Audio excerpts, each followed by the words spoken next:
Today, I'm gonna dive into the best way to make coffee for RVing. We have some new technology and we have actually about 8 different ways that we're gonna compare them together to find out what is the best solution, what is best for RVing. So we got a lot to get to, so let's get started. For a lot of people, they have to start their day with coffee, and finding the perfect solution is achievable for RVing. You might ask, what is the different criteria for that? There's a lot of things to consider. You might be in a situation where you're RVing and you don't have power, and you usually do. So how do you make coffee if your coffee system is reliant on power? Or what is less bulky? What is easier to travel with? What's easier to clean up with? If you're on a site that doesn't have water, you're gonna need water to make coffee, but you're also gonna need water to clean that up. So what is going to save you water? So comparing these 8 different ways in order to make coffee, hopefully we'll find a solution that works best for you. I've got my preference, but it was fun going through these and seeing the different results. So let's first get a quick baseline. We'll go over these quick because let's look at drip coffee and Keurig, because those two have kind of ruled the market for a little bit. Looking at the classic drip coffee maker, 860 watts is what ours was drawing. I was making 8 cups, and so it pulled 113 watt hours. This coffee maker also has a single use side, and that was 570 watts that it was pulling, and that was 42 watt hours. I'm giving this to you in watt hours, so that way if you have an inverter battery setup, you can kind of gauge how much that's going to cost you in electricity to make your coffee in the morning or evening. Now the Keurig pulled 1200 watts, so that's on the higher end. It's gonna take more of that inverter in order to make the coffee, but it had 17 watt hours. So it was a bigger draw, but it didn't do it for as long. So the power consumption wasn't a lot, but it was a higher wattage demand when it was making the coffee. The Keurig was smaller than the drip coffee. It's a pretty small travel unit. The drip coffee takes up a lot of space. You're either gonna have to find a large place to be able to put this in the cupboards, or it's gonna take up a lot of space on the countertop. The Keurig takes no water in order to clean it up. You put the pod in, you take the pod out, and you just throw it away. So there's no cleanup there. The drip coffee pot maker, you do have a bit more cleanup, but it's really just the bulkiness of this coffee maker that doesn't make it good for RVing. But now that we have that as a baseline, we can look at some new gear, because this is new gear that's hit the market for making coffee, and this is out-in. This is an all-in-one coffee espresso maker that really goes beyond RVing. You can use this anywhere. If you wanted to have a shot of espresso at the bottom of a waterfall or a hike or out backpacking or something, you could take this and get that shot of espresso. So in this, we do have a rechargeable battery that's gonna be able to do all that. And I have seen other espresso makers out there that are travel size, but they don't heat up the water. The thing that's interesting about this is that it can do both. So when you're making espresso with this, you're not gonna have any power draw. So it's all gonna be self-contained in this. But when I did charge this up, it took 38 watt hours. And the amount of coffee that you can get out of this depends on how you really want to use it. Like I said, this can heat up the water, but you can imagine that's gonna use quite a bit of the battery capacity in order to do that. I usually get 2 shots of espresso out of this before I need to charge it up again. But if you wanted to preheat the water and put it in, you can get an insane amount of shots of espresso out of this. So you have those options, but you also have options down below. Now this can be the cup that you can use, so it's everything all in one, but down here at the bottom, you have the option in order to put in your own grounds and pack those in to make your coffee, or it can receive the pods to be able to go in here to make your espresso. So on our scale, this is very small, very compact, very storable. Because of the battery, no power needed for brewing, and extremely minimal water needed for cleaning. So if you love espresso, this might be something to take along in the RV.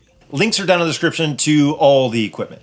Next up, we have the French press. So you can see that this is small, compact, easy to make some coffee using this, and you have options. So if you didn't have power or you wanted to save on power, you could heat up water on the stovetop and then use that to make it in the French press. But if you did have an electric tea kettle, because you can use this across many of these different ways to make coffee. Using this was 870 watts was the draw, and 84 watt hours for the consumption. You do have a bit more involved when you're making a cup of coffee with something like this, and you do have a considerable amount of cleanup. This isn't the easiest thing to clean up if you're on limited water. And I will say it's not a good idea to put your grounds down the sink. I did just do a lot of replumbing on a house, and the grounds from the coffee was one thing that I found in there a lot, which was not fun. But that's to say that you don't want those coffee grounds going into your tanks. You wouldn't put dirt down your tanks, and really it's kind of going to act about the same as dirt when you put the coffee grounds down your sink. That's just my 2 cents. No sense on having all that sit down in your tanks. Now this next one is my go-to. It is the most simple and compact way that you can make coffee, and it's the pour over. This one's collapsible.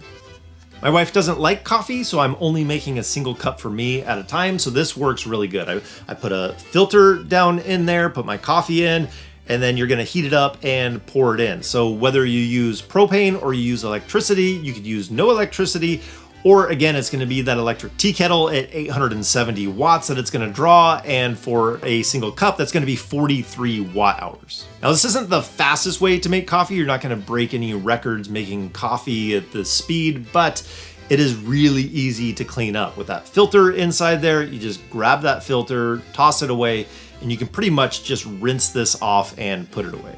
I'm gonna put links down in the description to all these different ways to be able to make coffee, because even if you prefer one of these other ones, having one of these pour over systems on hand, in my mind, kind of a no-brainer. Something so small, so compact, easy to make just a single cup. Sometimes you may not want to make more than that. This fits that bill ideally. Minimum space, minimum cost, minimum electricity if you wanted to. It's really a great option to go with. Now here's one that kind of takes you back in time, and it's a percolator. This is something that if you want to slow down, you want to kind of hear that coffee perking in the background, then this might be your cup of tea. No, it's coffee.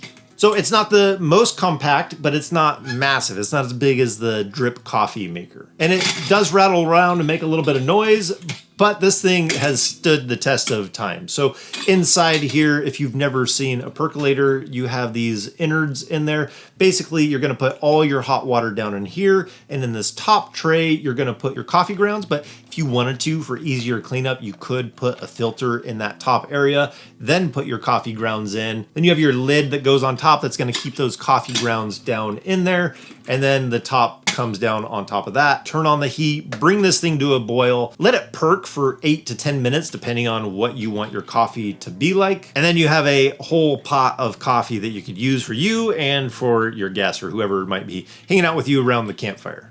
Now with this, we have 0 electrical consumption to make the coffee. It does take a bit of time. It's something that you gotta slow down and enjoy the process. And the water cleanup on this is definitely more. You have more pieces, more elements, and just a bit more cleanup to go along with this. So it's not the best if you're on limited water. But with that, from an RVing standpoint, I do have to say this puts a lot of moisture into the air compared to a lot of the other ways that we make coffee. Just because you have to kind of perk it for so long, you're evaporating a lot of that moisture into the air, and moisture is something that we battle a lot in RV. So something to take of note.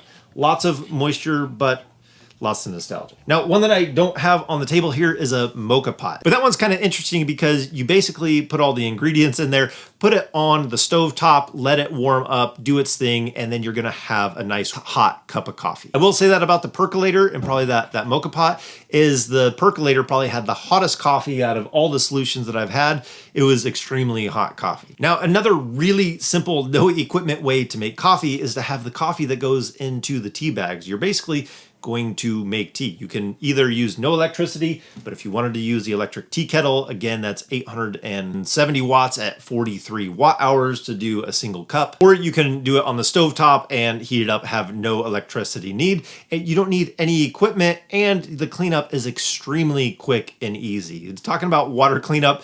That's probably the easiest, quickest water cleanup you could do out of any of these. Now, there are some fun accessories to kind of spruce things up. One thing that I did is I 3D printed this adapter to go on top of a coffee mug.